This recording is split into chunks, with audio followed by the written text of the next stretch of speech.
श्री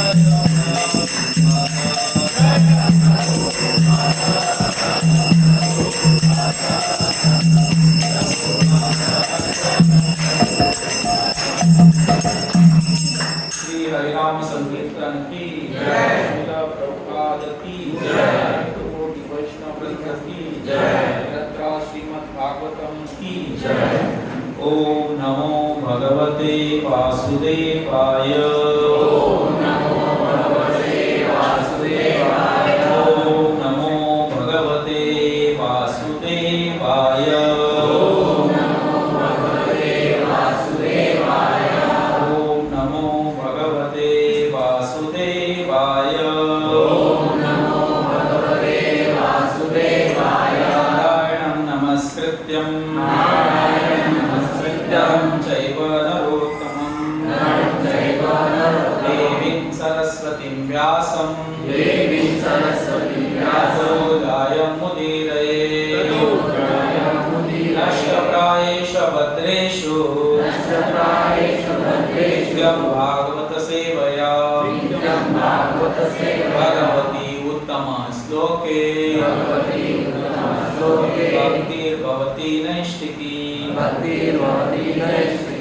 ओम अज्ञानतिमिरान्धस्य ज्ञानाञ्जनशलाकया चक्षुरुन्मिलितं येन तस्मै श्रीगुरुवे नमः। श्रीचैतन्यमनोभीष्टं स्थापितं येन भूतले स्वयं रूपा कदा मह्यं ददाति स्वपदान्तिकं। वन्देऽहं श्रीगुरुं श्रीयुतपदकमलं श्रीगुरुं वैष्णवां च श्रीरूपं साग्रजातं सहगणरघुनाथान्वितं तं सजीवं साद्वैतं सावधूतं परिजनसहितं कृष्णचैतन्यदेवं श्रीराधा कृष्णपादां सहगणललिता श्रीविशाखान्वितां च। नमो विष्णुपादाय कृष्णपृष्ठाय भूतले श्रीमते भक्तिवेदान्त स्वामीति नामिने। नमस्ते सारस्वते देवे गौरवाणी प्रचारिणे निर्विशेष शून्यवादी पाश्चात्य देशतारिणे।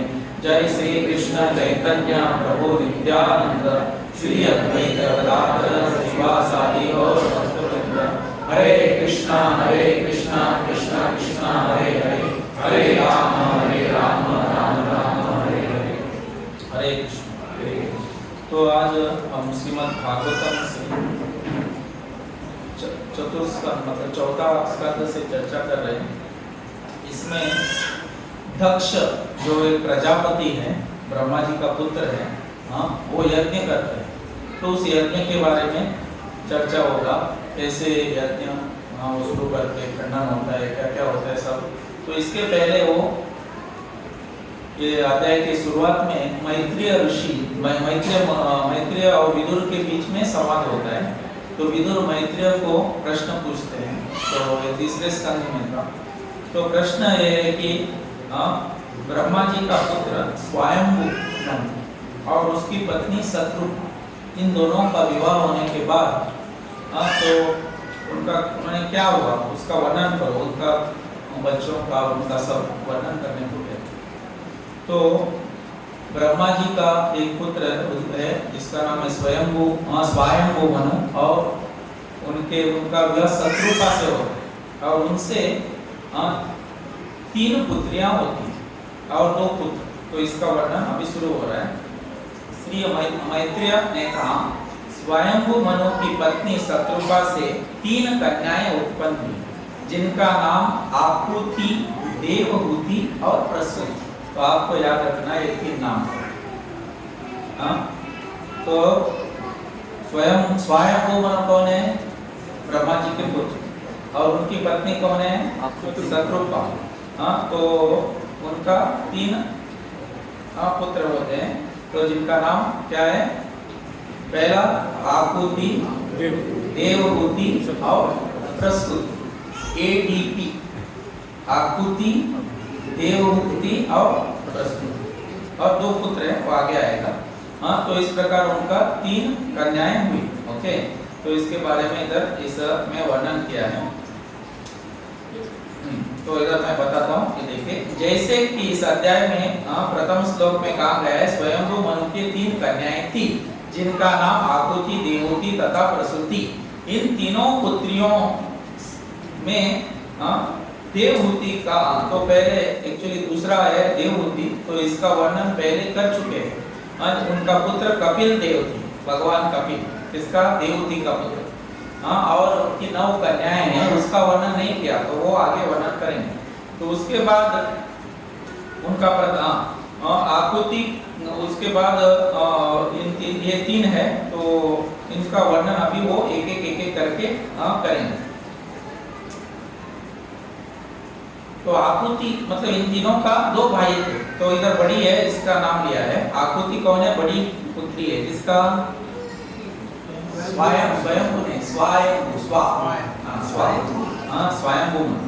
स्वयंभूमन का दो भाई थे। तो वो दोनों राजा बनते हैं, उनका नाम आगे आएगा। तो उनका 2 भाई है, ठीक है। तो इसके बाद आगे वो वर्णन करते हैं। तो उन्होंने अपने पहली पुत्री कौन है? आकुति को रुचि नामक ऋषि को विवाह करके देते। कौन? स्वयंभूमन अपने परम शक्तिशाली एवं तो रुचि करके उनका नाम है। तो उनका पहले रुचि, तो वो अपने पहला पुत्री को विवाह करते, लेकिन उन्होंने एक कंडीशन रखी विवाह के समय। वो कंडीशन क्या है? आपका जो बेटा होगा ना, वो मुझे चाहिए, मैं उसको मेरे पुत्र के रूप में ये करूँगा। तो मतलब पहला उनका पुत्री आकुति थी, आकुति का विवाह रुचि से होता है, और वो उनका कंडीशन क्या है? आपका जो पुत्र होगा वो उसको मुझे गोद मतलब मुझे वापस देना है, मैं उसको मेरा पुत्र के रूप में स्वीकार करूँगा। ऐसे क्यों? इसको प्रभुपाद जी इधर तात्पर्य में बताते हैं, इसको पुत्रिका धर्म कहते हैं। पुत्रिका धर्म मतलब जिसमें जिस पिताजी को कभी कभी सिर्फ कन्याएं होती है, बेटा नहीं होता है, तो अपनी बेटी का पुत्र को वो अपना पुत्र करके स्वीकार करता है। समझ रहे? तो इस प्रकार इन्होंने भी वही उनको कंडीशन डाला था, और उसके मतानुसार वो विवाह के समय उनको इस प्रकार ये रख के अपनी पुत्री को विवाह करके देते। इधर है देखिए, कभी कभी निसंतान व्यक्ति अपनी पुत्री को इस शर्त पर शादी उसके पति को देते हैं कि वह उसे नाती लौट दे, जिसे वह पुत्र रूप में ग्रहण करके अपनी संपत्ति का उत्तरदायित्व बना दे। तो एक्चुअली पहले वारसा का अधिकार जो पुत्र को होता था, पुत्री को पिताजी का संपत्ति नहीं मिलता था। तो इसलिए इन्होंने क्या किया? आपका जो बेटा होगा वो मुझे दे दो। हालांकि इसको तो बेटे थे ऑलरेडी, उनको दो पुत्र थे, फिर भी उन्होंने ऐसा क्यों रखा?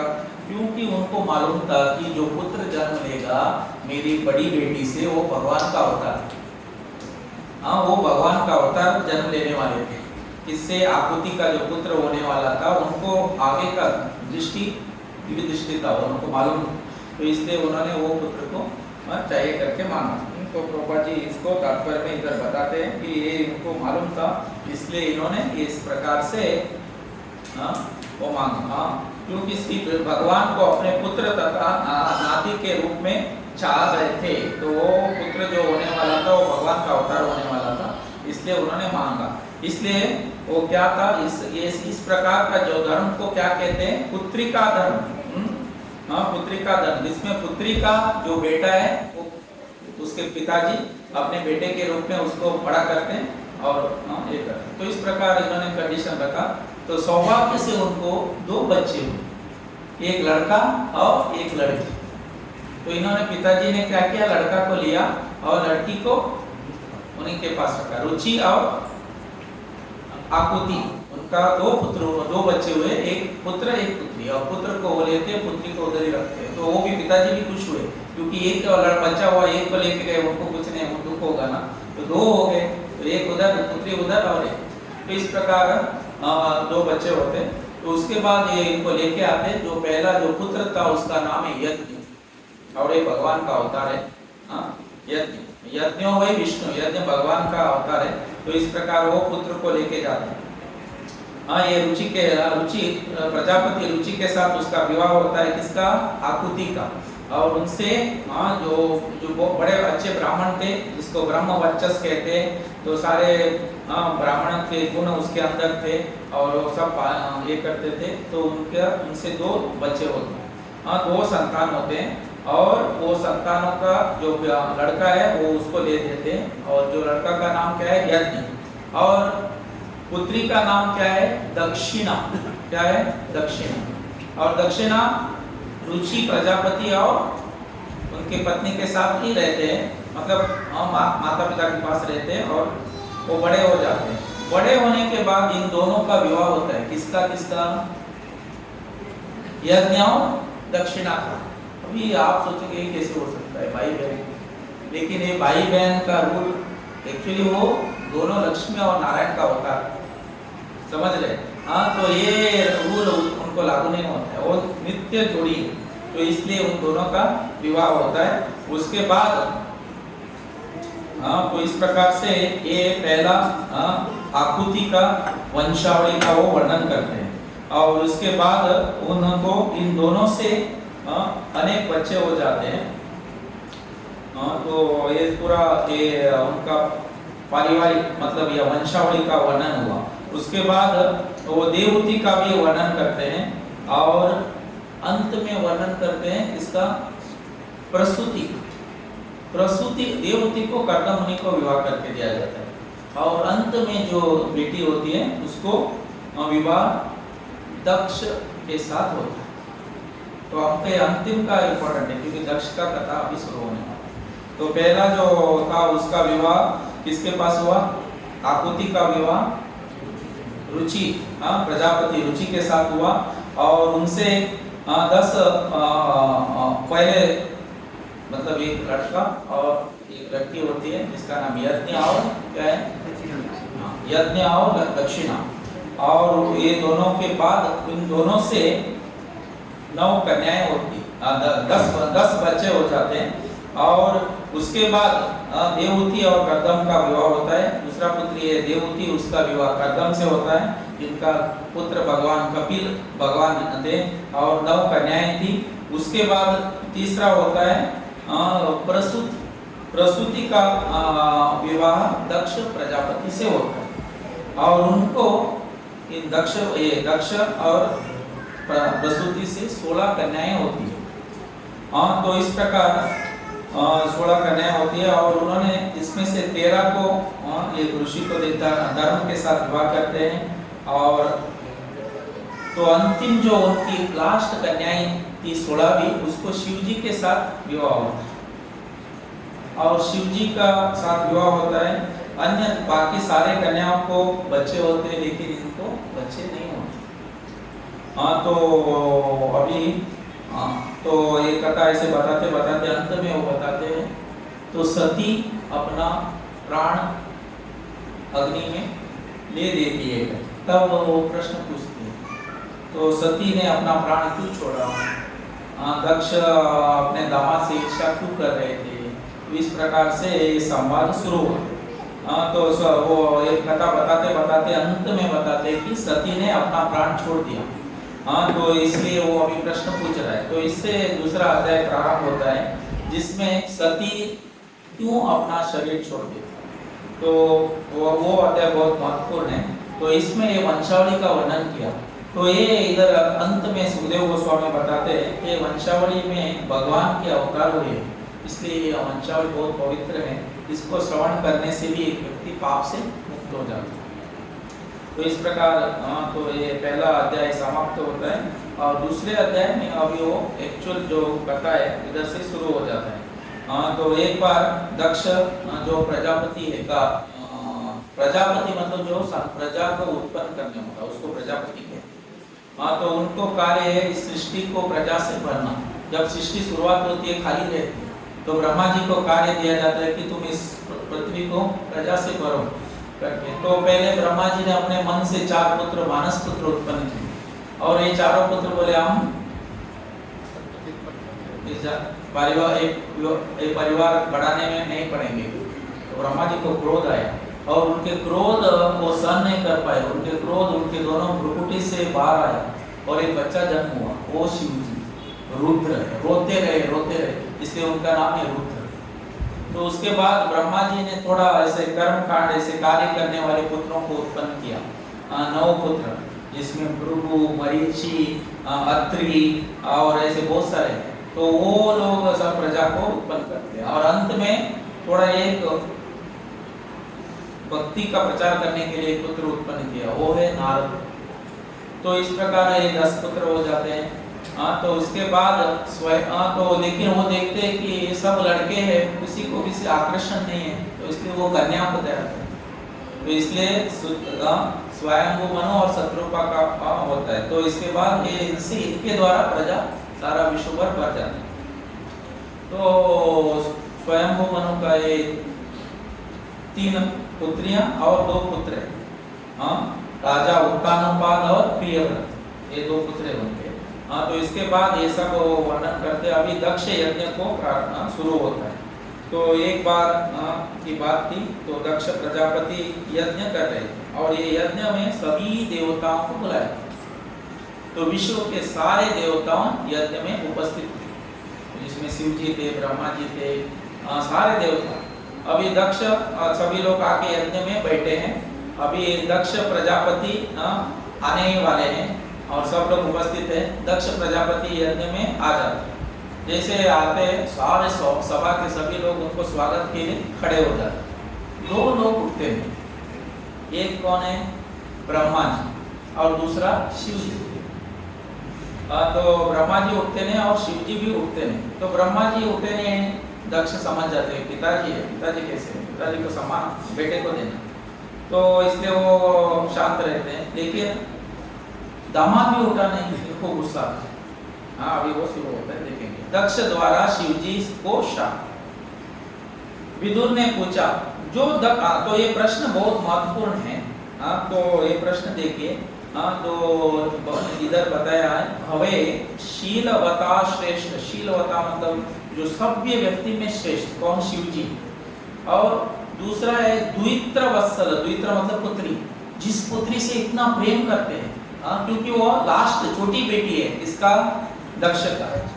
तो ये दोनों के बीच में इस प्रकार ये कैसे हुआ करके विदुर ने पूछा। जो दक्ष अपनी पुत्री के प्रति इतना स्नेहवान था, वह शीलवान में श्रेष्ठतम भगवान शिव के प्रति इतना ईर्ष्यालु क्यों हुए? तो शिव जी क्या है? श्रेष्ठतम है या शीलवान थे। शीलवान मतलब जेंटलमैन। और ये उसकी छोटी बेटी जिससे वो बहुत स्नेह करते थे, तो अपने ससुर से ये ईर्ष्या क्यों करने लगे दक्ष? उसने अपनी पुत्री सती का अनादर क्यों किया? ये प्रश्न। तो इस प्रकार प्रश्न समझिए। कौन पूछ रहा है? मैत्रेय ऋषि को विदुर पूछ रहा है। विदुर जी प्रश्न पूछ रहे हैं। शिव जी सभ्य व्यक्ति है, जेंटलमैन है, और उनकी पुत्री सबसे प्रिय पुत्री है क्योंकि लास्ट बेटी है।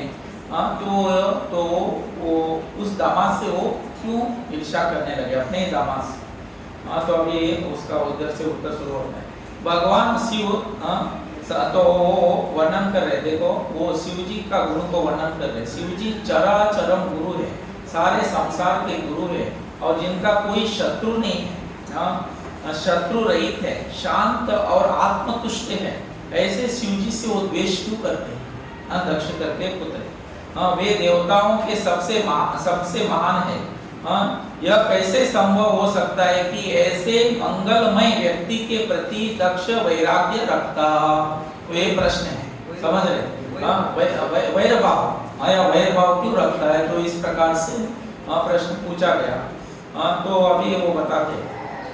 तो हे मैत्रेय, मनुष्य के लिए अपने प्राण त्याग पाना अत्यंत कठिन है, तो कोई भी प्राण नहीं छोड़ता, तो उनकी बेटी ने इस प्रकार से प्राण क्यों छोड़ा? क्या आप मुझे इस बात को विस्तार से बताओ करके वो प्रश्न पूछे। तो ये अभी प्रश्न शुरू हुआ। अभी मैत्रेय उत्तर दे रहे। तो मैत्रेय ने कहा, प्रजा प्राचीन समय में एक बार ब्रह्मांड की सृष्टि करने वाले प्रमुख नायकों ने एक महान यज्ञ संपन्न किया, जिसमें सभी ऋषि, चिंतक मतलब मुनि, देवता तथा अग्निदेव अपने अपने अनुयायियों सहित एकत्र हुए, मतलब सारे जो देवताओं को, ऋषियों को, मुनियों को, सबको बुलाया गया। तो वे सारे लोग यज्ञ के लिए आ गए और ये यज्ञ दक्ष द्वारा किया जा रहा था। तो दक्ष इस यज्ञ के मेन यजमान। जब प्रजापतियों के नायक दक्ष ने सभा में प्रवेश किया तो वो बहुत तेजवान लग रहे थे। तो सूर्य के तेज के समान चमक रहे थे। तो इसलिए सब लोग जब वो आगे खड़े हो गए, तो उनके उपस्थिति में सभी लोग उनके सम्मान के लिए खड़े हो गए। लेकिन ब्रह्मा तथा शिव जी ने अतिरिक्त दक्ष की शारीरिक कांति तेज से प्रभावित होकर उस सभा में के सभी सदस्य तथा सभी अग्निदेव उसके सम्मान में अपने आसनों से उठकर खड़े हो गए। तो सारे सभा में सभी लोग खड़े हो गए, सिर्फ शिव जी और ब्रह्मा जी खड़े नहीं हुए। उस महती सभा के अध्यक्ष ब्रह्मा ने दक्ष का समुचित रीति से स्वागत किया। तो ब्रह्मा जी को प्रणाम करने के पश्चात उनकी आज्ञा पाकर दक्ष ने अपने आसन ग्रहण किया। तो दक्ष ने अपने पिताजी को प्रणाम किया, ब्रह्मा जी को, और वो आसन पे बैठ गए। लेकिन क्या होता है, शिव जी खड़े नहीं हुए। तो इसलिए इनको इतना गुस्सा आता है, अभी वो शिव जी को गाली देना शुरू कर। किंतु आसन ग्रहण करने के पूर्व शिव जी को बैठे हुए और उन्हें सम्मान न प्रदर्शित करने हुए देखकर दक्ष ने इसे अपना अपमान समझा। तो दक्ष सोच रहे हैं, मैं ससुर हूँ, ये दामाद है, तो शिष्टाचार क्या है, दामाद को ससुर को सम्मान दे। लेकिन ये खड़ा नहीं हो रहा है, ये सम्मान नहीं दे रहे, सब लोग सम्मान दे रहे, तो इसलिए इनको क्रोध आ। अभी शिव जी उठे नहीं, इसका कारण दूसरा है। लेकिन ये क्या कर रहे हैं, वो सोच रहे कि शिव जी मुझे सम्मान नहीं दे रहे। शिव जी क्या है, वो ध्यान मग्न थे, भगवान के ऊपर चिंतन कर रहे।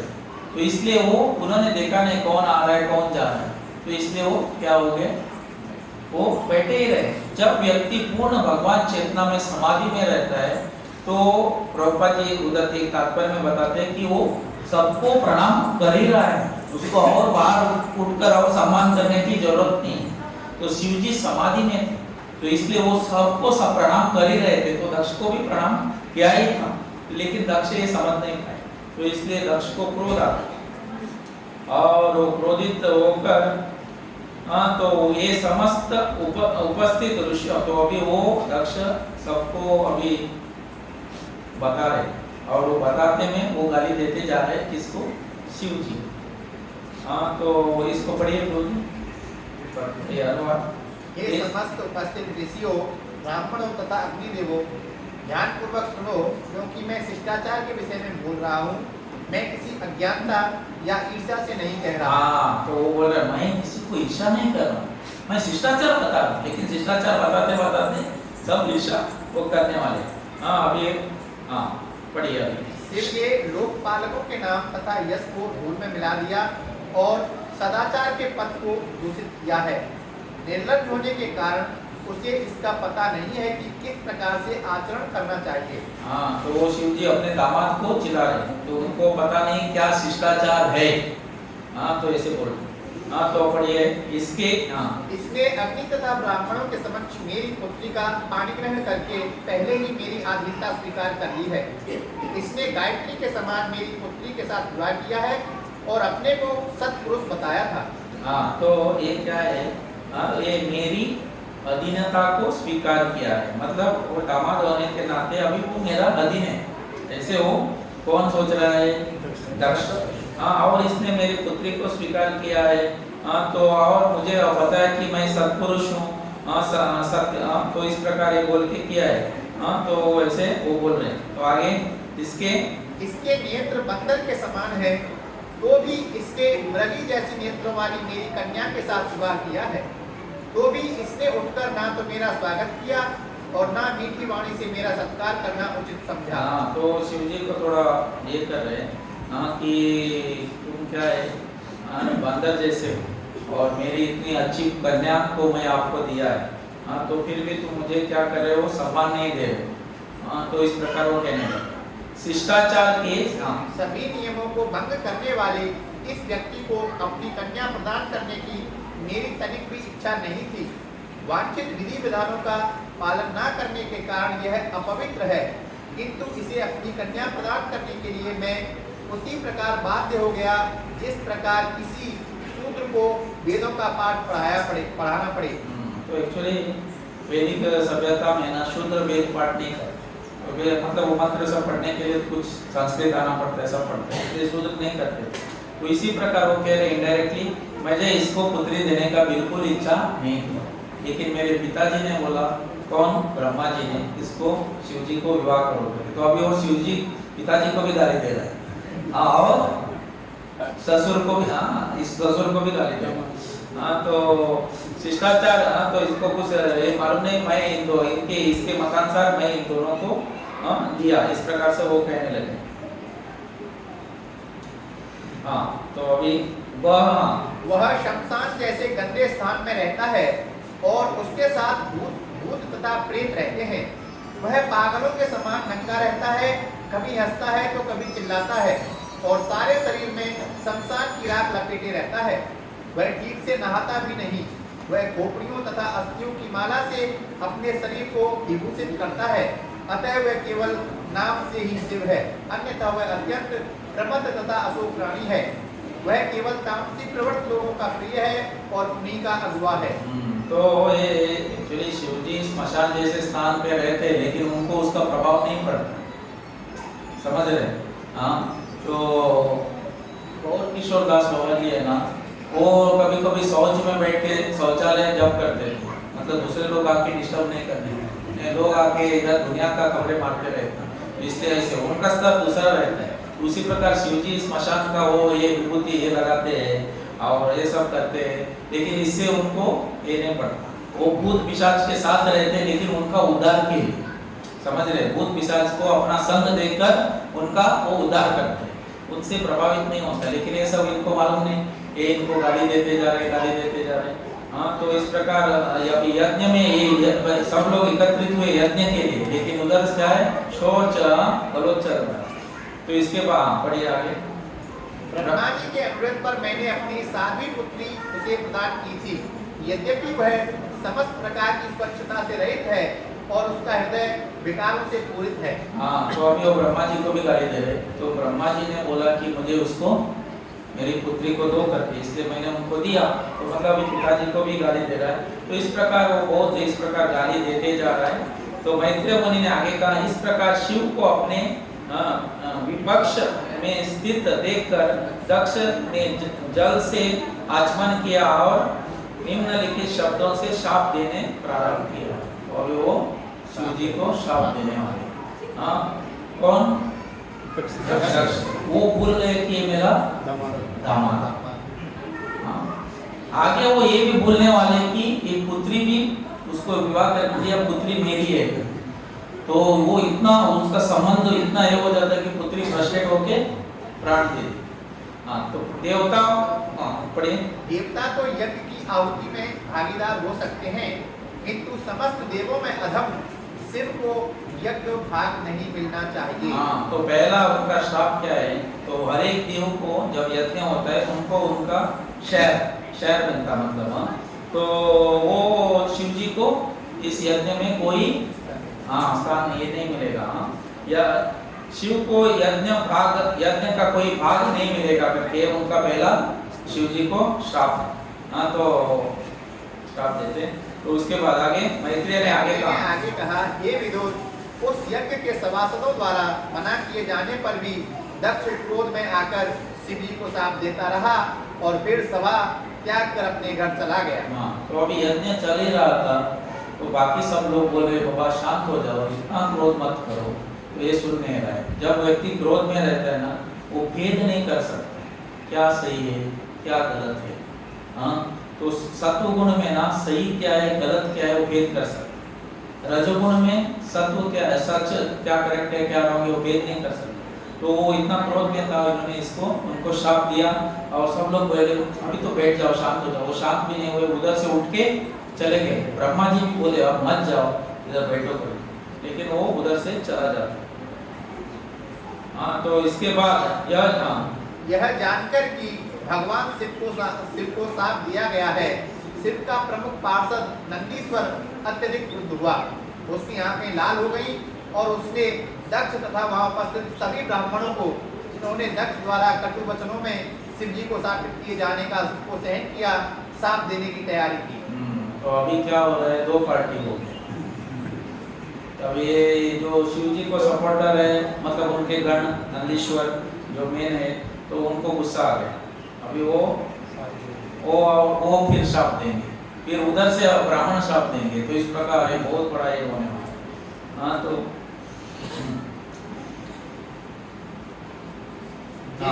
जिस किसी ने दक्ष को सर्वश्रेष्ठ पुरुष मानकर ईर्ष्यावश भगवान शिव का निरादर किया है, वह अल्प बुद्धि वाला है और अपने द्वैत भाव के कारण वह दिव्य ज्ञान से विहीन हो जाएगा। हाँ, तो इनका ज्ञान सबका नष्ट हो जाएगा। ऐसे करके किसने छाप दिया?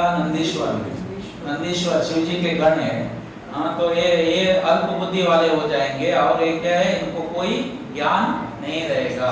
तो इस प्रकार नंदीश्वर ने शाप दिया। हाँ, नंदीश्वर शिव जी के गण है। हाँ, वो शाप दिया। हाँ, जिस कपटपूर्ण धार्मिक गृहस्थ जीवन में कोई मनुष्य भौतिक सुख के प्रति आसक्त रहता है और साथ ही वेदों की व्यर्थ व्याख्या के प्रति आकृष्ट होता है, इसमें उसकी सारी बुद्धि हर ली जाती है और वह पूर्ण रूप से सकाम कर्म में लिप्त हो जाता है। हाँ, तो वो सिर्फ सकाम अपने स्वार्थ के लिए कर्म करेगा। तो इस प्रकार वो उनको इस दक्ष के बारे में बोल रहे हैं। और फिर और शाप देने वाले हो। दक्ष ने देह को ही सब कुछ समझ रखा है, इसने विष्णुपाद तथा विष्णु गति को भुला दिया है और केवल स्त्री संभोग में ही लिप्त रहता है, अतः इसे शीघ्र ही बकरे का मुख प्राप्त होगा। हाँ, दूसरा शाप, तीसरा शाप के लिए तो वो क्या है? हाँ, तो वो इसको विष्णुपाद या मतलब विष्णु गति को भूल जाएगा। और तीसरा है उसको अभी उसका सर क्या हो जाएगा? उसको अभी बकरे का सर मिलेगा। तो इसे कौन दिया शाप? नंदीश्वर। ये 3 शाप देता है वो। हाँ, तो पहले उनका सारा ज्ञान नष्ट हो जाएगा। हाँ, दूसरा है कि वो उनको विष्णु गति मतलब उच्च गति भगवान विष्णु लोक प्राप्त करना वो भूल जाएंगे। और तीसरा क्या है, उनको इसमें दक्ष को क्या है, बकरे का सर लगेगा। तो इस प्रकार वो श्राप देते हैं। हाँ, आगे पढ़िए। जो लोग भौतिक विद्या तथा युक्ति के अनुशीलन से पदार्थ की भांति जड़ बन चुके हैं, वे अज्ञानवश सकाम कर्मों में लगे हुए हैं। ऐसे मनुष्यों ने जानबूझकर भगवान शिव का अनादर किया। ऐसे लोग जन्म मरण के चक्र में पड़े रहे। हाँ, तो जो शिव जी के अनादर किया है वो इस चक्र में घूमते रहेंगे। ऐसे करके वो कहने लगे। हाँ, तो इस प्रकार ये भी श्राप देके ये तो सब पढ़िए। मोहक वैदिक प्रतिष्ठा प्रतिज्ञाओं की पुष्पमयी अलंकृत भाषा से आकृष्ट होकर जो जड़ बन चुके हैं और शिव द्रोही हैं, वे सदैव सकाम कर्मों में निरत रहें। हाँ, तो इस प्रकार वो सकाम मतलब अपने स्वार्थ पूर्ण के लिए कर्म करते रहेंगे करके ये सब इस प्रकार है उनको बहुत सारे श्राप देते हैं। हाँ, तो ये ब्राह्मण केवल अपने शरीर पालन के लिए विधा तप तथा प्रतापी का आश्रय ले। हाँ, तो इस प्रकार ये सब स्वार्थ के लिए आप ये सब करेंगे। आप जो ये करेंगे तो सिर्फ अपने स्वार्थ के लिए। तो ये सब ब्राह्मणों को शाप देते हैं। और फिर इस प्रकार दोनों ओर से ऐसे चलते रहता है लंबे समय तक। तो इसके बाद तो नंदीश्वर भी उधर से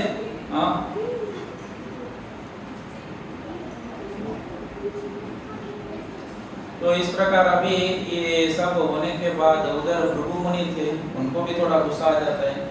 तो वो भी ब्राह्मण हुआ तो इनको ये कर देते हैं। तो इस प्रकार दोनों के बीच में काफी लंबा समय तक शाप चलता रहता है। और बाद में शिव जी भी उधर से चले जाते हैं। शिव जी भी कुछ बोलते नहीं दोनों को और चुपचाप उधर से चले जाते हैं। तो दोनों शिव जी चले गए और दक्ष भी चले गए। फिर भी ब्राह्मण लोगों ने यज्ञ को संपन्न किया और यज्ञ समाप्त हो गया। तो पहला ये बड़ा यज्ञ कितने हजारों साल चलने वाला ये यज्ञ पूर्ण हुआ। हाँ, और ये दोनों चले, लेकिन ये दोनों के बीच में ये ऐसे ही चलता, ये रहा दामाद और ससुर के बीच में, अभी शांत नहीं हुआ। हाँ, तो ये चलते रहा काफी समय तक इस प्रकार चलते रहा। और दक्ष प्रजापति ने और एक यज्ञ करना अभी शुरू किया। एक यज्ञ, पहले यज्ञ समाप्त हो गया। हाँ, तो इसने अभी दूसरा और एक यज्ञ करना शुरू किया। पहले बार शिव जी को बुलाया था, तब वो खड़े नहीं हुए। अभी दूसरी बार शिव जी को बुलाते भी नहीं हुए। हाँ, तो यज्ञ को बुलाते नहीं। हाँ, तो अभी ये तीसरा अध्याय है, तो जिसमें शिव जी को बिल्कुल यज्ञ को बुलाते नहीं। और लेकिन क्या होता है, पार्वती देख रही है, सब लोग जा रहे हैं सज धज कर, सब स्त्रियां जा रहे हैं विमान में बैठकर, तो उसको थोड़ा लगता है कि मेरे पिताजी का यज्ञ है तो मुझे जाना है कर। तो जाके अपने शिव जी पति को बोलते हैं, तो मैं जाना चाहती हूँ। तो शिव जी बोलते, देखो पहली बार जब हम गए थे हमको कोई सम्मान नहीं दिया, तो इसलिए आप मत जाओ। हाँ, तो ये सुनती नहीं है, सोच जाऊँ नहीं जाऊँ, तो ये जाती है। और पिताजी उसको देखते भी नहीं, उसको फिर बहुत क्रोध आता है और पिताजी को श्राप देती है। और उसके बाद वो अग्नि में प्रवेश करके अपना शरीर छोड़ देती है। हाँ, तो इस प्रकार से बहुत बड़ा ये होने वाला, फिर और बड़ा युद्ध होने वाला है वो सती मारने के बाद। अभी ये तीसरा है जिसने श्री शिव तथा सती का संवाद, ये बहुत महत्वपूर्ण है। हाँ, पढ़िए प्रोजेक्ट। मैत्रेय ने आगे कहा, इस प्रकार से जामाता शिव तथा ससुर दक्ष के बीच दीर्घ काल तक तनाव बना रहा। हाँ, ये तनाव कितने साल तक? दीर्घ काल तक। हाँ, छोटा विषय था, वो खड़े नहीं, इसलिए उनको इतना गुस्सा आया। और ये तनाव बहुत साल तक, बहुत समय तक चलता रहा। अभी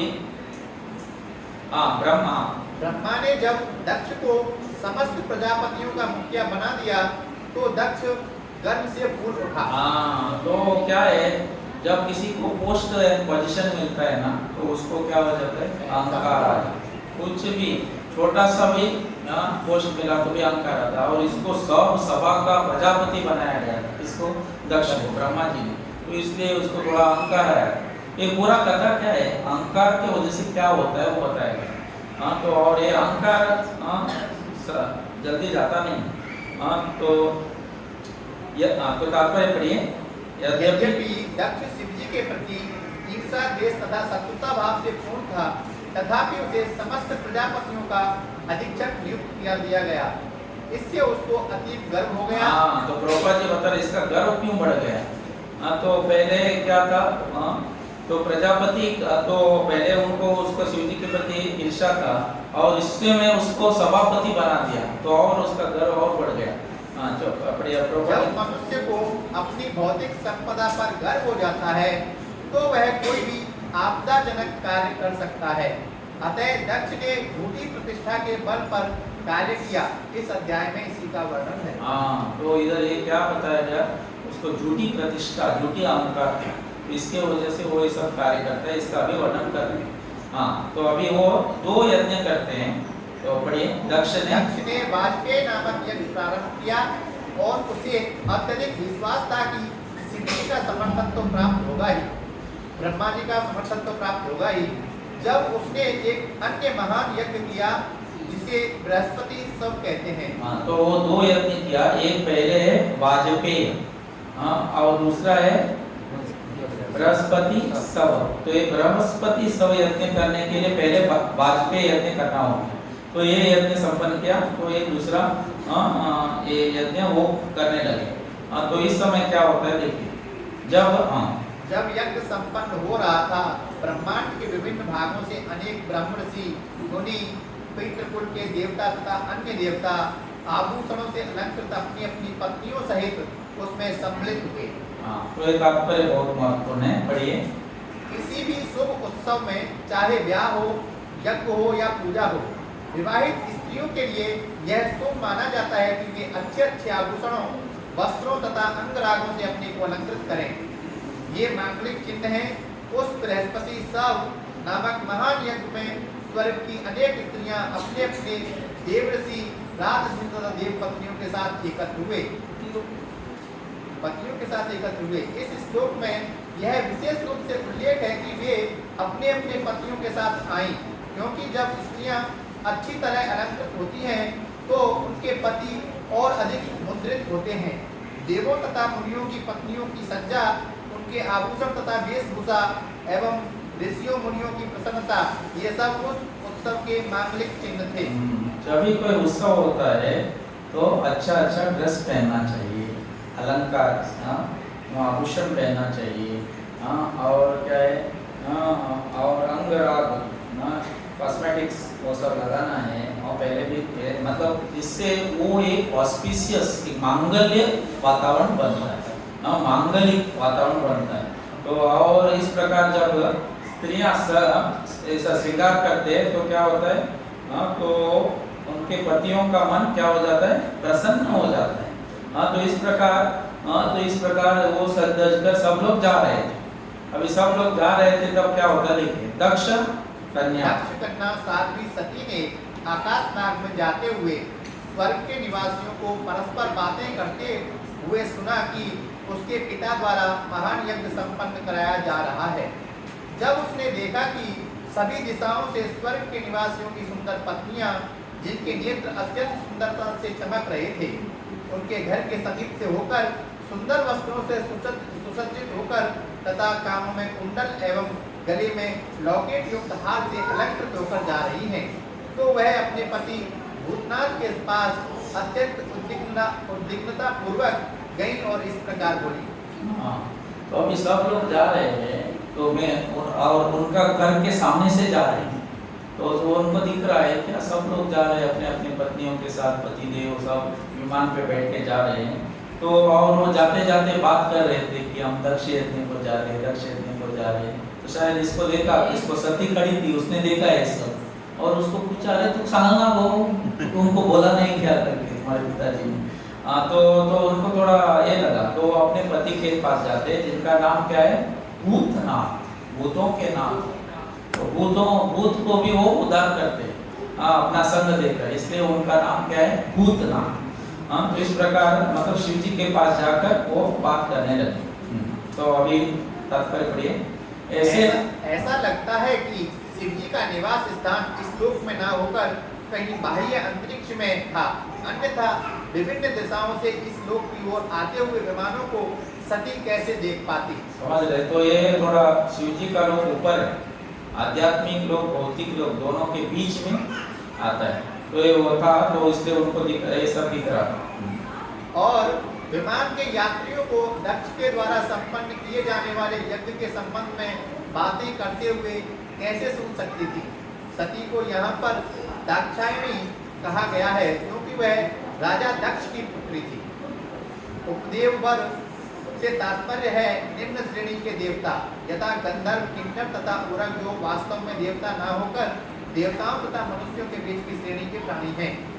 वे भी विमानों से आ रहे थे। तो ऊपर लोक में सबको विमान है, अपना ओन विमान है।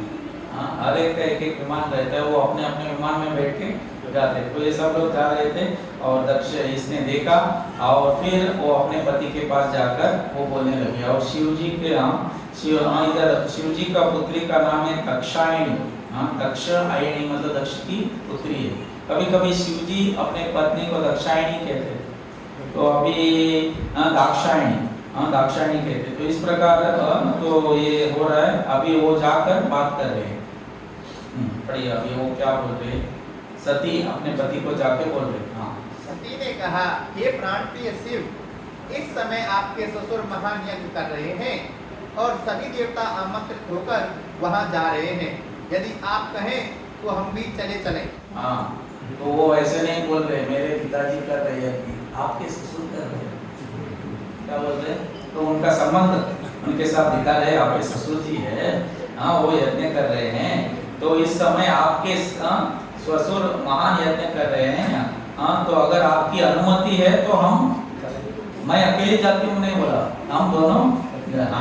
तो इस प्रकार वो बोल रहे। बोले पढ़िए।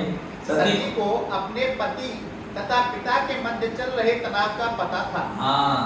फिर भी सती ने अपने पति से कहा कि चूंकि उसके पिता के घर पर यज्ञ हो रहा है और इतने सारे देवता उसमें जा रहे हैं, अतः वह भी जाना चाहती है, किंतु वह अपनी इच्छा प्रत्यक्ष रूप से व्यक्त नहीं कर सकती थी।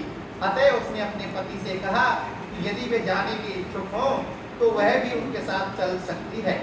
कहने का तात्पर्य यह है कि उसने अपनी इच्छा अत्यंत विनय पूर्वक अपने पति के समक्ष व्यक्त की। तो वो उनके दोनों के बीच में जम नहीं रहा था, तो एकदम बोल नहीं सकती वो, इसलिए उन्होंने बोला अगर आप जाना चाहते तो मैं आता। इस प्रकार विनम्रता से उन्होंने उनसे बात की। अभी वो पढ़िए। मैं सोचती हूँ कि मेरी सभी बहनें अपने संबंधियों से भेंट करने की इच्छा से अपने अपने पतियों सहित इस महान यज्ञ में अवश्य आई होंगी। मैं भी अपने पिता द्वारा प्रदत्त आभूषणों से अपने को अलंकृत करके आपके साथ उस उत्सव में भाग लेने की इच्छुक हूँ। तो इनकी कितनी बहन थी? 15। बोलिए थोड़ा भी, टोटल 15 बहन थे। तो अभी बहनों को सबको मिलना होता है, तो इसलिए उसको बहुत इच्छा थी जाने का। तो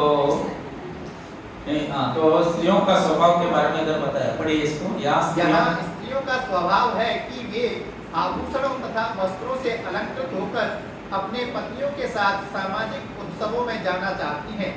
वहाँ अपने इष्ट मित्रों तथा संबंधियों में मिलती हैं और इस प्रकार जीवन का आनंद उठाती हैं। यदि कोई विलक्षणता नहीं है, क्योंकि भौतिक सुख का मूलाधार स्त्रियां हैं, इसीलिए संस्कृत में स्त्री शब्द प्रयुक्त मिलता है, जिसका अर्थ है वह जो भौतिक सुखोपभोग के क्षेत्र में विस्तारित कर देती है। भौतिक जगत में स्त्री तथा पुरुष के मध्य आकर्षण होता है। बद्ध जीवन की यही व्यवस्था है। स्त्री पुरुष को आकृष्ट करती है और इस प्रकार से सांसारिकता, जिसमें घर, संपत्ति, संतान, मित्रता इत्यादि सम्मिलित है। ठीक है। तो इस प्रकार वो उधर जा रही थी और जाने की इच्छा थी, क्योंकि उनकी बहनों को उनको मिलना था। तो उसके बाद तो वो सब कारण देती है क्यों जाना चाहिए। वहाँ पर मेरे बहनें, मौसियाँ तथा मौसे एवं अन्य प्रिय परिजन एकत्रित होंगे। अतः यदि मैं वहाँ तक जाऊँ तो उन सबों से मेरी भेंट हो जाए और साथ ही मैं उड़ती हुई बजाय तथा ऋषियों द्वारा संपन्न। तो उधर कुछ यज्ञ में पताके सब लगाए गए थे, वो सब का मैं दर्शन कर पाऊंगी। तो इस इच्छा से मैं जाना चाहती हूँ, ऐसे उन्होंने उनको बताया। आगे इस दृश्य जगत में त्रिगुणों की अंतः क्रिया अथवा परमेश्वर की बहिरंगा शक्ति की अद्भुत सृष्टि है। आप इस वास्तविकता से भली भांति परिचित हैं, किंतु मैं तो अबला स्त्री हूँ और जैसा आप जानते हैं मैं सत्य से अज्ञान हूँ। अतः मैं एक बार फिर से अपनी जन्मभूमि देखना चाहती हूँ। तो शिवजी शायद बोले क्या घर बैठा के रखा है, ये सब माया है, तुम मत जाओ, इधर जाओ। बोले तो बोलते मैं अज्ञान हूँ, तुम ज्ञानी हो, तुम समझ सकते हो, लेकिन मैं क्या है अबला स्त्री हूँ, मैं ये सब तत्व नहीं समझ सकती हूँ ये सब। तो इसलिए मैं थोड़ा जाना चाहती हूँ। ऐसे वो उनको बताए। पढ़िए। हे अजमा, हे नीलकंठ, न केवल मेरे संबंधी वरन अन्य स्त्रियां भी अच्छे अच्छे वस्त्र पहने और आभूषणों से अलंकृत होकर अपने पतियों तथा मित्रों के साथ जा रही हैं। जरा देखो तो उनके श्वेत विमानों के झंडों ने सारे आकाश को किस प्रकार सुशोभित कर रखा है। तो वो वर्णन कर रहे, सब लोग जा रहे, पूरा आकाश में विमान दिख रहा है, तो इसलिए मुझे भी तीव्र इच्छा हो रही जाने का। तो इस प्रकार से वो बताने लगे। तो फिर शिवजी अभी आगे उत्तर देने वाले। हे देवश्रेष्ठ, भला एक पुत्री का शरीर यह सुनकर कि उसके पिता के घर में कोई उत्सव हो रहा है विचलित हुए बिना कैसे रह सकता है। यद्यपि आप यह सोच रहे होंगे कि मुझे आमंत्रित नहीं किया गया, किंतु अपने मित्र, पति, गुरु या पिता के घर बिना बुलाए भी जाने में कोई हानि नहीं है। तो अभी शिवजी बोलेंगे हमको तो बुलाया नहीं, इनविटेशन आया क्या, नहीं आया, तो हम नहीं जाएंगे। तो बताने कारण देखो, कभी भी अपने मित्र, पति, गुरु के घर जाने के लिए कोई इनविटेशन की जरूरत नहीं है। मित्र के घर कभी भी जा सकते हैं, गुरु के पास जाकर पूछ सकते हैं, पिता के घर जाने के लिए कोई अनुमति की जरूरत नहीं है। तो इसलिए मैं जाना चाहती हूँ। ऐसे वो अनेक कारण दे रहे। हाँ तो अभी वो अंत में बोलने पड़े, हे अमर शिव, हे अमर शिव, कृपया मुझ पर दयालु हो और मेरी इच्छा पूरी करें। आपने मुझे अर्धांगिनी के रूप में स्वीकार किया है, अतः मुझ पर दया करके मेरी प्रार्थना स्वीकार करें। तो अभी वो इस प्रकार से शिव जी को निवेदन कर रहे। अभी शिव जी उनको उत्तर दे रहे। इस प्रकार अपनी प्रियतमा द्वारा संबोधित किए जाने पर कैलाश पर्वत के उद्धारक शिव ने हंसते हुए उत्तर दिया, यद्यपि उसी समय उन्हें विश्व के समस्त प्रजापतियों के समक्ष दक्ष द्वारा कहे गए द्वेषपूर्ण भेदी शब्द स्मरण आ गए। तो बहुत उनको गाली दिया था, वो सब याद रहे शिव जी को था, तो वो सब वो उनको बताने लगे। तो इस प्रकार वो बताते हैं। प्रभु ने उत्तर दिया, पढ़िए।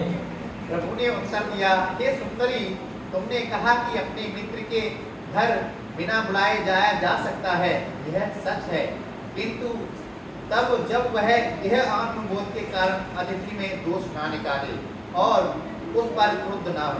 तो जो दूसरों को द्वेष नहीं करता है, जिस पर क्रोध नहीं होता है, तो उसके घर जा सकते हैं। लेकिन आपके पिताजी क्या है, क्रोध करते हैं, इसलिए वो मित्र नहीं है। तो इस भाव से वो शिव जी बोल रहे। तो यद्यपि शिक्षा, तप, धन, सौंदर्य, यौवन और कुलीनता ये 6 गुण अत्यंत उच्च होते हैं, किंतु जो इनको प्राप्त करके मदान्त हो जाता है और इस प्रकार वह सद्ज्ञान को बैठता है, वह महापुरुषों की महिमा को स्वीकार नहीं कर पाता। तो ये सब अच्छे गुण हैं। अच्छा पढ़ा लिखा है, अच्छा तप करता है, बहुत धन है, सौंदर्य है, यौवन है, या अच्छा कुल में जन्म लिया है, तो लेकिन ये गुण हमको क्या लाता है, अहंकार लाता है। तो इसके लिए महापुरुषों की महिमा को वो स्वीकार नहीं कर सकता, ऐसे शिव जी उनको बता रहे हैं। तो इतना सब बहुत सारे चीज वो बताते हैं। मनुष्य को चाहिए कि वह ऐसे स्थिति में किसी दूसरे व्यक्ति के घर न जाए। तो ऐसा जब ये है, हमको जाना नहीं चाहिए, भले ही वह उसका संबंधी या मित्र ही क्यों न हो। जब वह मन से शुभ हो और अतिथि को तनी हुई भ्रुकुटियों एवं क्रुद्ध नेत्रों से देख रहा है, तो जो इस प्रकार से क्रोध करता है, उनके घर नहीं जाना उचित है। तो ये सब इतना सब बताया। तो अभी क्या है, वो सुनने वाले नहीं है। तो हमको एक शिक्षा है, अभी पत्नी मायके जाना चाहते हैं तो हमको रोकना नहीं है, नहीं तो आगे क्या होगा, शिव जी उसको अनुमति दे रहे, जाओ बाबा, तुम नहीं जाओगी, तुम उधर गए तो भी मरने वाले हो, इधर भी मरने वाले हो। शिव जी सोचने लगे केस मेरे ऊपर आएगा, इसलिए तुम उधर ही जाओ। ऐसा नहीं है, लिखा नहीं, लेकिन तो वो सोच रहे कि ठीक है, इसको वो भेज देते, तो उधर ही जाके वो फिर क्या होता है देखेंगे। शिव जी ने कहा, यदि कोई शिव जी ने कहा, यदि कोई शत्रु के बाणों से आहत हो तो उसे उतनी व्यथा नहीं होती जितनी की स्वजनों के कटु वचनों से होती है, क्योंकि यह पीड़ा रात दिन हृदय में चुभती रहती है। तो शत्रु ने गोली भैया कुछ चलाया तो थोड़े समय रहता है, बाद में ठीक हो जाता है, लेकिन ये कटु वचन जिंदगी भर याद रहता है। तो इसलिए उन्होंने मुझे उधर सम्मान नहीं दिया है, इसलिए मैं उधर नहीं जाना चाहते थे। ये शुभ्रांगिनी प्रिय, यह स्पष्ट है कि तुम दक्ष को अपनी पुत्रियों में सबसे अधिक प्यारी हो, तो भी तुम उसके घर में सम्मानित नहीं होगी, क्योंकि तुम मेरी पत्नी हो। उल्टे तुम्हें ही दुख होगा कि तुम मुझसे संबंधित हो। तो वो दक्ष अपने छोटी बेटी को अपनी पुत्री के रूप से नहीं देख रहा था, वो क्या देख रहा था, दक्ष की, इसकी शिव जी की पत्नी, वो उसको दिखता था। तो इसलिए वो जब जाते हैं उसको देखते भी नहीं, सम्मान भी नहीं करते। तो बाद में क्या होता है, उसको बहुत अपमानित हो जाती है और उस अपमान को सहन नहीं करती और अपने ही शरीर से वो आग उत्पन्न करके वो भस्म हो जाती। कौन सती? तो इस प्रकार से, इसलिए शिव जी उनको बता रहे तुम्हारा उधर अपमान होगा, इसलिए अच्छा है कि आप मत जाओ। जो विद्या अहंकार से प्रेरित होकर सदैव मन से तथा इंद्रियों से संतापित रहता है, वह स्वरूप सिद्ध पुरुषों के ऐश्वर्य को सहन नहीं कर पाता। आत्म साक्षात्कार के पद तक उठने में अक्षम होने से वह ऐसे पुरुषों से उसी प्रकार से ईर्ष्या करता है जिस प्रकार असुर श्री भगवान से ईर्ष्या करते हैं। तो क्योंकि सती का समान देखा और उनको बहुत अहंकार हो गया था दक्ष को, इसलिए वो बहुत ईर्ष्या करता है और ये ईर्ष्या इतना करता है कि वो भूल जाता है।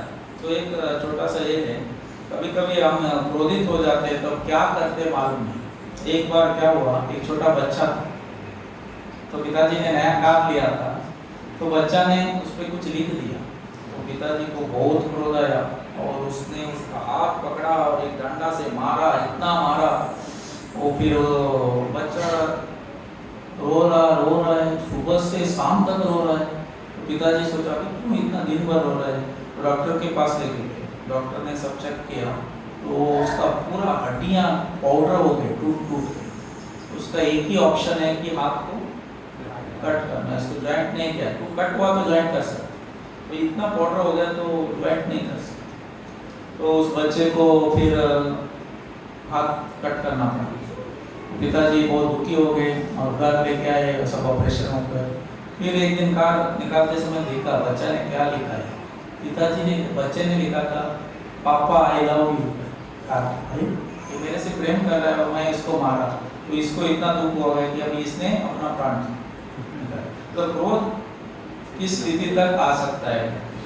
तो इसलिए बहुत क्रोध की वजह से बहुत ये करते अपमान हो जाता है। अभी बाद में ये शिव जी के घर, मतलब अपने पिताजी के घर जाती है, लेकिन उसको सम्मान पूर्वक स्वागत नहीं होता है, इसको सती को।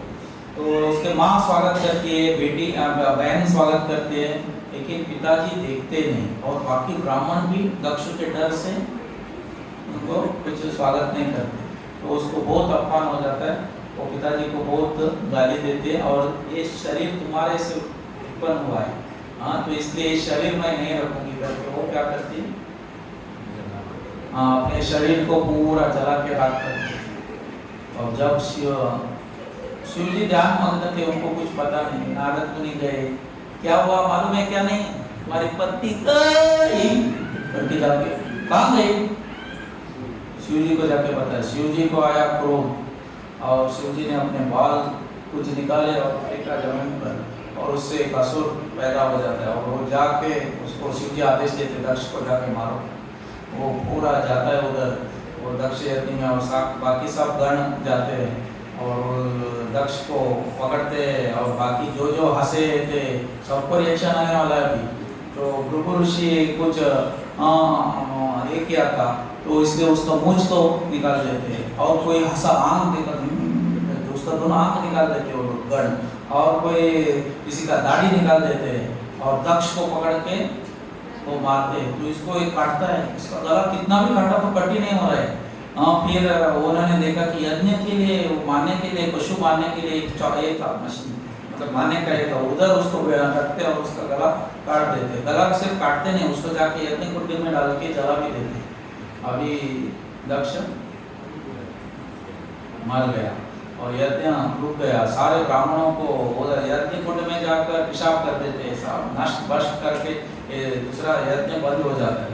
तो उसके बाद सब लोगों को लेकर शिव जी, और सबका हाथ पैर टूटा रहता, मार मार के सब ब्राह्मणों का सबका हाथ इसका पैर तोड़ देते।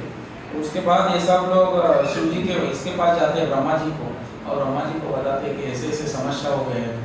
दो लोग आए नहीं थे, शिव जी तो आए नहीं थे, ब्रह्मा भी आए नहीं थे और विष्णु भी आए नहीं थे। उनको मालूम था ये सब होने वाला है, तो पहले से वो उधर अटेंड नहीं किया था। तो अभी शिव जी ब्रह्मा जी के पास जाके बोलने के बाद ब्रह्मा जी उनको लेके शिव जी के पास जाते हैं और शिव जी जल्दी प्रसन्न हो जाते। तो सब लोग शिव जी का गुणगान करते। शिव जी को प्रसन्न हो जाने के बाद शिव जी बोलते, ब्रह्मा जी बोलते कि तुम फिर से दक्ष को जीवित करो, क्योंकि दक्ष को यज्ञ करने का काम दिया था, तो यज्ञ बहुत महत्वपूर्ण है, तो इसलिए फिर से उसको जीवित करो बोलते। और बाकी किसका मूंछ निकाला, किसकी दाढ़ी निकाला, वो सब फिर से फिक्स करो। तो शिव जी बोलते ठीक है, मैं उसको गला उसका ये बिठा सकता हूँ, क्योंकि मुझे अनुभव है। शिव जी को अनुभव है ना, पहले गणपति का सर बिठाया था उन्होंने, मतलब हेड ट्रांसप्लांट उनका अनुभव है, लेकिन दाढ़ी मूंछ बिठाना मुझे नहीं आता। हाँ, किसी का दांत भी निकाला था वो, तो इसलिए वो क्या करते हैं, वो उधर जाते हैं। उन्होंने पहले नंदीश्वर ने शाप दिया था, इसलिए उसको बकरे का गला पिटाते हैं। तो वो पहले गला तो जला दिया था, अभी तो वो नहीं ला सकते, तो बकरे का गला पिटाया। फिर उसको एक का पूरा दांत निकाला था, तो उन्होंने बोला कि अभी तुम्हारा दांत तो ये नहीं कर सकते, तुम आटा है ना, पीस आटा को पानी में बोल करके वो पी सकते हो। हाँ, और अपने जो तुम यजमान, तुम्हारे जो बाकी लोगों के मुंह से तुम खा सकते, तुम डायरेक्ट खाना है, मतलब ऐसा। और जिसका आंख निकाला था उसका आंख तो बिठाया, लेकिन तुम तुम्हारे जो बाकी प्रजा के आंख से देख सकते हो, इस प्रकार। और उसका गुरु का दाढ़ी निकाला था, अभी तो तुमको बकरे का दाढ़ी लगाएंगे, तो बकरे का दाढ़ी लगा। तो इस प्रकार वो ये कर जाते, फिर यज्ञ फिर होता है, फिर यज्ञ संपन्न हो जाता है। तो शिव जी उसको माफ कर देते, दक्ष को माफ करते हैं, लेकिन उसको उसकी कृपा नहीं मिलती शिव जी, समझ रहे? तो कोई अपराध कर रहा है, प्रभु जी क्षमा करो, माफ माफ कर देते, लेकिन उसका अनुग्रह मतलब उसकी कृपा नहीं मिलती शिव जी का। फिर इस प्रकार से ये यज्ञ हो जाता है। फिर मतलब ये पूरा एक छोटा कारण से इतना बड़ा हुआ। छोटा कारण क्या है? उसने उसको उठा, उठ के खड़ा नहीं हुआ। कौन? शिव जी। हाँ, तो इस प्रकार मतलब ये पूरा अध्याय अहंकार को सिखाता है। अहंकार कितना जोर है, वो कितना स्ट्रांग है कि मनुष्य को किस स्तर पर लेके जाता है कि वो अपने पुत्री को भी अपने पुत्री की तरह मानता नहीं और उसको सम्मान नहीं देता, जिसकी वजह से वो अपना प्राण दे देता। तो इस प्रकार ये अध्याय से हमको ये सीखना है कि हमको कभी अहंकार नहीं करना है। ये अहंकार की वजह से सब समस्या हो जाता है। हाँ, तो फिर पूरा और एक जैसे 3-4 अध्याय है, इसमें सब वर्णन है, सब देवता लोग जाके प्रार्थना करते हैं, बाद में शिव जी उनको माफ कर देते हैं। लेकिन दक्ष भी माफ समायाचना करता है शिव जी से, वो बकरे के सर से बात करता है। तो बुद्ध कृपा जी लिखते हैं, सर हमारा जो चेतना महत्वपूर्ण है। हाँ, कभी कभी किसी का सर काटने के बाद भी वो युद्ध करते रहता है, क्योंकि वो उसकी चेतना अभी तक गई नहीं। हाँ, तो इसलिए वो सर ये नहीं है। और सब बकरे का सर लगाने से वो बकरे जैसे ये नहीं, उसको सब ठीक ठाक मनुष्य जैसे बर्ताव कर रहा है। तो मतलब प्रभुपाद जी वाला चेतना महत्वपूर्ण है, चेतना से ये सब होता है। तो इस प्रकार ये हो जाता है। तो फिर दक्ष अभी बकरे का सर सब अच्छा नहीं लगता, थोड़े दिन के बाद वो अपना शरीर छोड़ देते हैं। फिर भी वो जो इच्छा भावना नहीं जाती है, फिर भी वो उसका अंदर ऐसा रहता है। फिर अगले जन्म में जब वो और शरीर लेगा, तब भी वो नारद मुनि को ईर्षा करता है, नारद मुनि को गाली देता है, फिर ऐसा और अपराध करता है। इसलिए ये अहंकार और अपराध बहुत महत्वपूर्ण केयरफुल रहना है। हाँ, तो ये इस अध्याय से हम सीखते हैं। हरे कृष्णा कृष्णा कृष्णा हरे राम ग्रंथ श्रीमद् भागवतम की जय।